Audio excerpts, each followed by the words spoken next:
ช่วยทะเลาะเลิกเรียนแล้ววันนี้กลับไปทำอะไรดี ลงมา นะ ลงมาลงมาไม่ลงคนจริงๆนะยูคนเมานี่นะปัดโถ่เอ้ย อะไรเมาแล้วห้ามขับรถรู้ไหมไม่รู้ไง ใครจอดหน่อยเมื่อกี้ใครบังอาจมาสั่งสอนเราแบบนั้นบอกมา ไม่ปล่อยไว้แน่เลยฮะ ใช่เมื่อกี้ใคร ผม พู ไม่ ด ได้พูดครับไม่ได้พูด บอกไม่ได้พูดเหรอ ไม่ได้พูดอย่างนั้นล่ะ งั้นขอถามหน่อยเดินแล้วขับมันควรจะทำหรือไม่ควรทำกันแน่บอกมา คือควรทำครับ ดีมากตอบได้ถูกต้องเลย แบบนี้ต้องได้รางวัล ถ้าตอบผิดแล้วก็โดนอย่างนี้ไง ต้องรอแบบนี้ไง ใช่แล้ว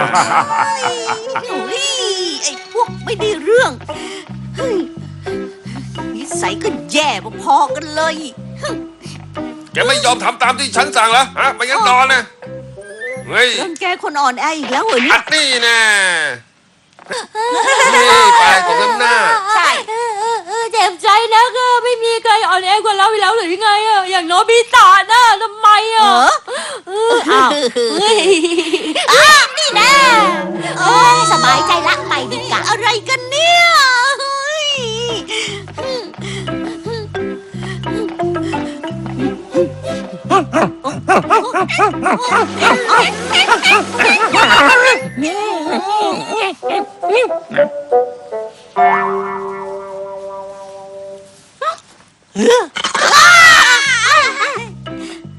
มีแต่พวกเรื่องแกคนอ่อนแอทั้งนั้นเลย เราไม่ได้สู้ใคร ไม่ใช่เพราะเรากลัวนะเราชอบความสนุกมากกว่าคิดแบบนี้ถูกต้องแล้ว มาแล้วเหรอที่โรงเรียนเป็นยังไงบ้างอะ วันนี้ฉันอารมณ์ดีเป็นพิเศษเลยนะ เหรอมีเรื่องอะไรดีๆเรื่องไงล่ะฮะ อ๋อก็มีอะสิก็แบบนี้ไงดี เหรอว่าไงนะโดนรังแกตลอดทางเลยเหรอ ใช่ แต่ฉันก็อดทนจนกลับมาถึงบ้านจนได้ แล้วก็ยังอารมณ์ดีอีกด้วยนะเนี่ย ใช่ ฮะจริงๆเหรอโอ้ยอดเลย อืม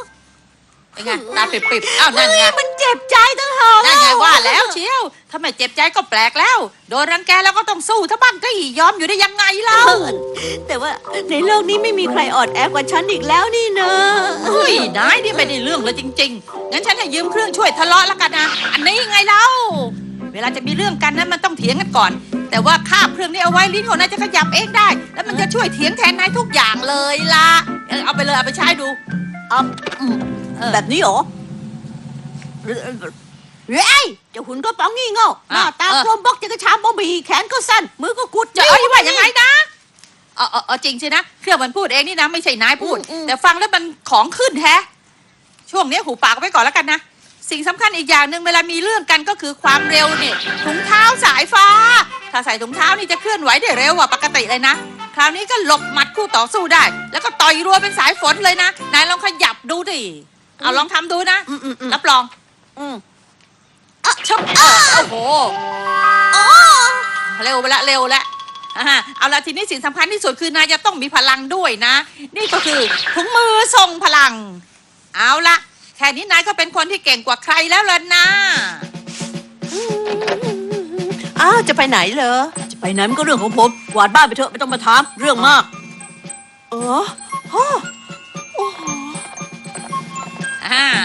รถของพวกคนเมาคันสีอะไรล่ะ ฮะนั่นไงไม่เมื่อเช้าขับซ่ากันดีนักนะนี่นะ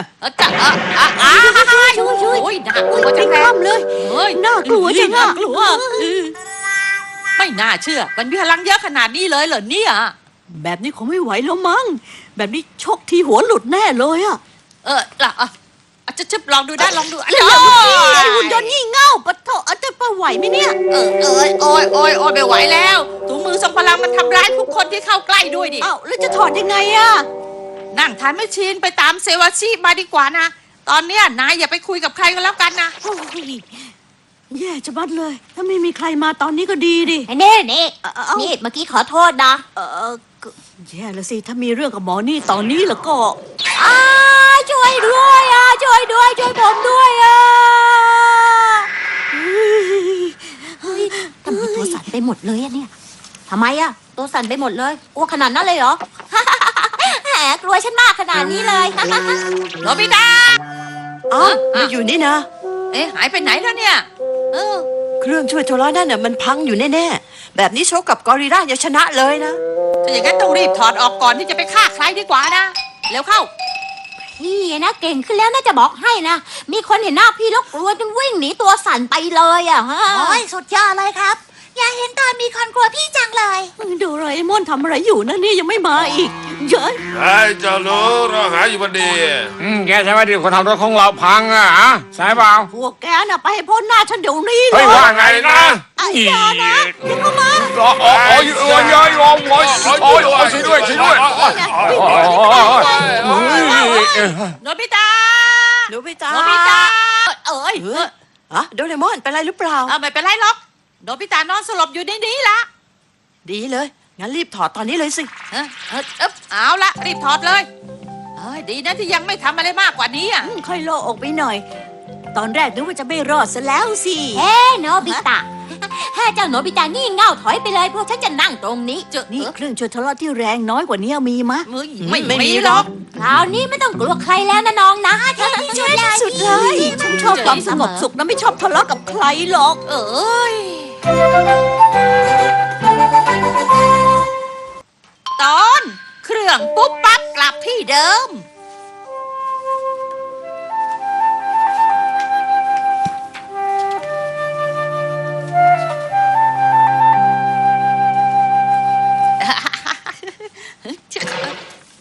อ้าวนายไม่ได้ไปเล่นเบสบอลเหรอ คือว่า เอาแล้วก็หน่อยเด้มา ได้ อย่าอู้ มาไปเลยเฮ้ย บอ อีกลูกเลยนะเฮ้ย บอ อ้าว บอ เล่นไหมเนี่ย โอบอ ฉันได้โฟร์บอลเลยไปที่ฐานหนึ่งยังไงอะ ดีมากดีมากดีมาก ดีมาก เยี่ยม มาอยู่ตรงนี้เนี่ยมันสบายใจจริง ๆ เลยนั่นเนี่ยนี่ล่ะอ๋อเอ้ย เดี๋ยวมาเพย์ โอ้ยดับเบิลเพลย์เลยนะเนี่ย อุตส่าห์มีโอกาสแล้วนะนี่ถ้าวิ่งเร็วกว่านี้เราก็ได้ฐานที่2ไปแล้วรู้เปล่าวิ่ง เหรอแล้วไงต่อล่ะ ฉันนึกว่ายังไงก็ได้ฐานต่อไปแน่ก็เลยอ้าว เอา อ๋อ ก็เลยกลายเป็นเอาเหรอ แล้วทุกคนก็รุมนายเหรอ อ๋อแล้วก็สมควรแล้วนี่นะ วิ่งออกไปก็ไม่ดีอยู่ที่เดิมก็ไม่ดีแล้วจะให้ทำยังไงกันเล่า โอ้ไม่ร้องไห้นะ อย่าร้องนะ อย่าร้องนะ ถ้างั้นก็ จะเอา เอาอย่างนี้ดีกว่า เอาอะไร เอาอะไรออกมาเหรอฮะ นี่ เครื่องปุ๊บปั๊บกลับที่เดิม เครื่องเนี่ยประกอบด้วยแม่เหล็ก2 ชิ้นนะ คือ A กับ B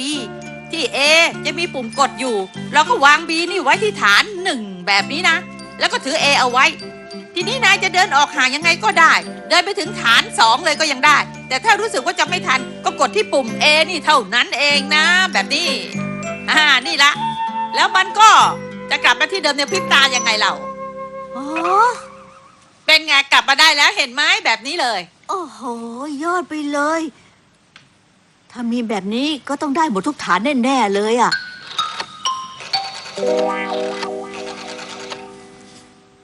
ใจแอนเราไปเล่นเบสบอลกันเถอะ จะบ้าหรือไงเมื่อกี้ทีมเราเพิ่งจะแพ้พวกแกไม่ใช่หรือไงแล้วบ้า โอ้โห เฮ้ยนายเนี่ยคิดอะไรง่ายๆ แบบนี้ทุกทีเลย อย่าลืมสิว่าตัวเองก็ต้องพยายามเองด้วยนะนึกจะได้ หมายความว่ายังไงอ่ะ ก็นายนะใช้แต่เครื่องมือของฉันตลอดเวลาเลย แต่ก็ไม่เคยพยายามเองเลยสักทีนึงที่จะเป็นแบบนี้ไงเล่าไม่ไหวนายโอ้ ฉันก็พยายามหาทางอยู่นี่ยังไงเล่า คราวเนี้ยนะนายจะต้องพยายามฝึกเองบ้างแล้วละไม่อยากจะช่วยแล้ว อ้าวยังไม่ทำอีกเหรอ แม่บอกว่ากลับจากโรงเรียนให้ทำกันบ้านอ่านหนังสือเอาแต่เล่นอยู่ได้ ลูกจะไม่เคยฟังที่แม่บอกเลยใช่ไหมฮะไม่ได้เรื่องเลยจริงๆได้โอกาสทดลองแล้วล่ะเอ๊ะโอกาสอะไรนะงั้นเดี๋ยวผมจะนั่งอ่านหนังสือแล้วนะฮะแม่ จริงเหรอเนี่ย และแม่ก็คอยมาแอบดูบ่อยๆด้วยก็แล้วกันนะฮะว่าผมอ่านหรือเปล่า พี่ลึกจริงฮะเอา วางไว้ตรงนี้ฮะแล้วก็นอนอ่านการ์ตูนตามสบาย ไอ้โดนดุแน่ ไม่หรอกนะมาแล้วเสียงเดินมาแล้ว มาแล้ว โนบิตะอ้าว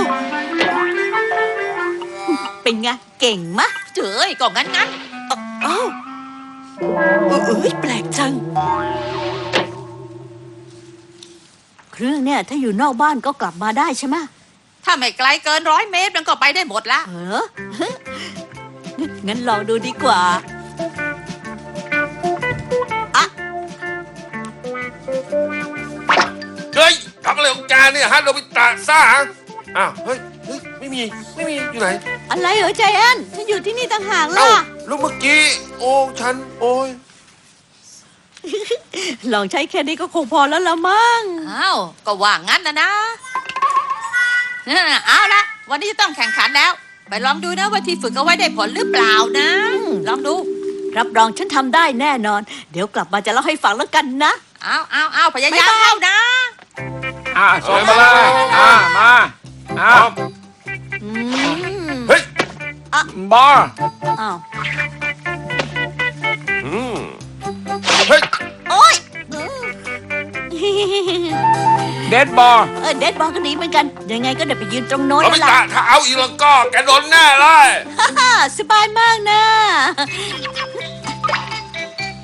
เอาล่ะคราวนี้รับรองไม่เอาแน่แน่ ฮะเอาอีกแล้วนี่อย่าเอาแน่เฮ้ยโอ้ แม่สนุกดีจังเลย รออีกทีก็ยังได้นะ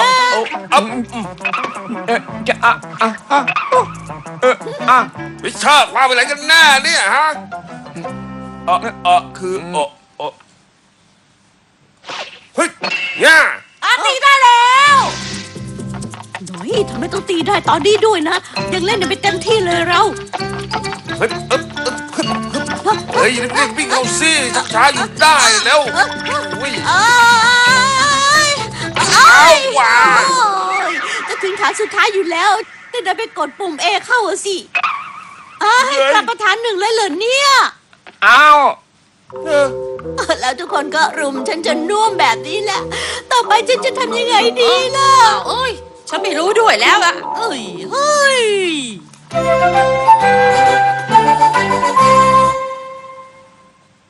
ตอนปั๊มอากาศพลังสูง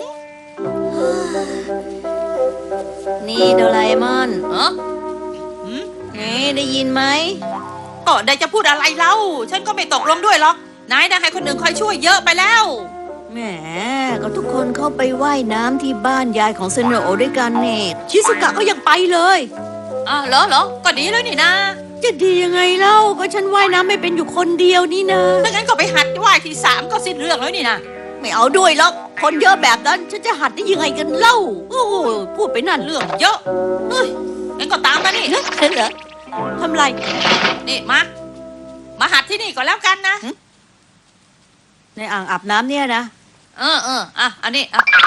ยาช่วยขยาย กินยาช่วยขยายนี่แล้ว อ่างแคบๆมันจะกลายเป็นสระขนาดใหญ่ไปเลยล่ะ ดีไหมลองดู กินโอ้ยยอดเลยสระว่ายน้ำใหญ่เลย งั้นนายก็หัดที่นี่ก็แล้วกันนะ เฮ้ยจริงด้วย ไปคุยอวดทุกคนดีกว่า เดี๋ยวโนบิตะแล้วไม่ฝึกว่ายน้ำเหรอโถเอ้ยเป็นแบบนี้ทุกทีเลยที่น่า ไปบอกชิซุกะให้รู้เป็นคนแรกเลยดีกว่า แหมจริงเหรอ ดีจังเลยนะ ไว้ฉันไปเล่นบ้างนะ ว่าไงนะที่บ้านมีสระว่ายน้ำกันเหรอเนี่ย จริงเด้ก็โดราเอมอนกำลังเตรียมอยู่นะฉันถึงได้มาบอกทุกคน แกแค่มาอวดพูดให้ฟังเท่านั้นใช่ไหมล่ะให้พวกเราไปเล่นด้วยสิทางนั้นน่ะเดี๋ยวมา อ้าวไม่ได้นะ ไปตอนนี้ไม่ได้ ไอ้งกเหรอ ไม่ได้โด เดี๋ยวนะหยุดนี่นะ โดราเอมอน มีอะไรเหรอโวยวายซะลั่นเลย ใจแอนกับเซเนโอจะมาเล่นน้ำที่สระบ้านของเรานะสิ เอาก็งั้นก็ให้เขามาเล่นก็ได้นี่นะ ตอนนี้ไม่อยากให้มาเลยอะจริงๆนะ ทำไมเล่างกจังเลยไม่ไหวอ่ะ ช่างเถอะนะเอาล่ะ ไปหัดว่ายน้ำดีกว่า โอ้ ม่ำกินยาช่วยขยายนี่อีกดีกว่าโอ้โหสระใหญ่เบ้อเริ่มเลยคราวนี้ขัดได้สบายเลยล่ะ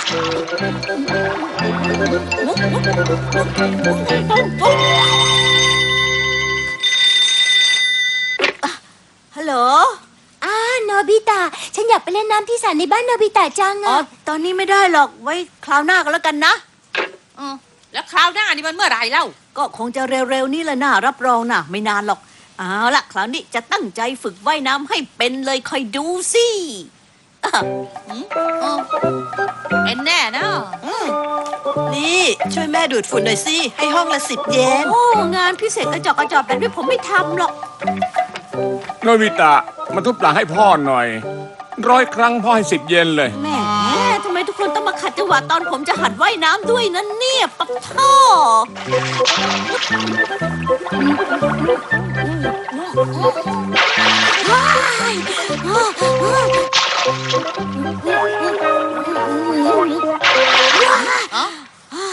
พอแค่นี้แล้วเหรอ เออ รู้แล้ว นายน่ะคงอายถ้าทุกคนมาเห็นนายยังว่ายน้ำไม่เป็นใช่ไหมเล่าเฮ้โนบิตะ ช่างฉันเถอะหน้า แต่ว่าถ้าทำแบบนี้นะ นายไม่มีทางว่ายเป็นสักทีหรอก แล้วไง นายดีไม่ไหวเลยฮะปั๊มอากาศพลังสูง สูดอากาศจากปั๊มนี่นะ จะได้มากกว่าปกติเป็น1,000 เท่าเลยละ ทำแบบนี้แล้วจะได้อะไรงั้นเหรอ อ้าวก็จะไปจมน้ำไหมเล่า คนที่จมน้ำก็เพราะว่าหายใจในน้ำไม่ได้ไง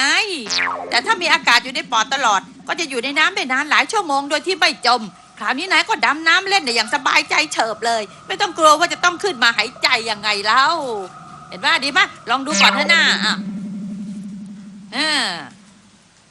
ลองทำดูดิ อ๋อเฮ้ยอย่างกับยาแก้หอบหืด คราวนี้นะ ก็สูดอากาศให้เต็มปอดเลยนะ อ้อ คราวนี้นายก็มีอากาศเพียบแล้ว จะไม่จมแน่นะ รับรองว่าไม่จมแน่ๆนะ เอาละ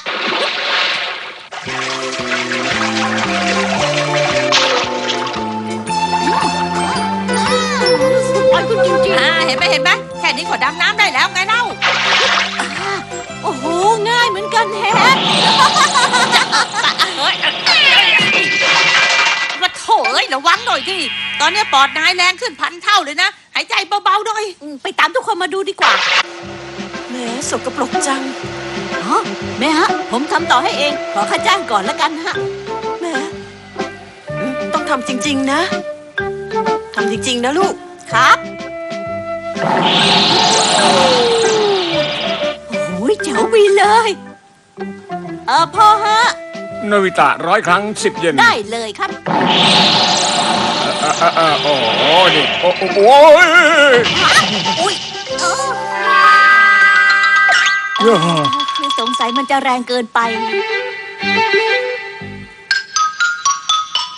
สระว่ายน้ำเหรอ แต่ว่าตอนนี้ยังไม่อยากว่ายน้ำอ่ะ ปัดโถฉันจะสั่งมาช่วยว่ายน้ำแล้วล่ะเนี่ย อยากก็ได้ไปก็ได้อ่ะ นี่แน่นี่แน่ สิ นี่ไงฉันว่ายน้ำไปแล้วเห็นไหม ถ้าเราไปกล่าวว่ายน้ำเป็นแล้วมันก็ไม่สนุกสิเนี่ยพวกเรา นี่ไงนี่ไงเห็นไหมเห็นไหมเห็นไหม ว้าวว้าวว้าวนี่ นี่ขึ้นมาได้แล้วนะ ทุกคนก็กลับกันหมดแล้วนะ ไม่ขึ้นหรอก ฉันยังสนุกอยู่เลยนี่นะ โนบิตะกินข้าวได้แล้ว เลิกอาบน้ำสักทีสิโนบิตะอาบน้ำทั้งวันแบบนั้นระวังจะเป็นหวัดนะ ไม่เป็นไรหรอกฮะสบายมากเฮ้ย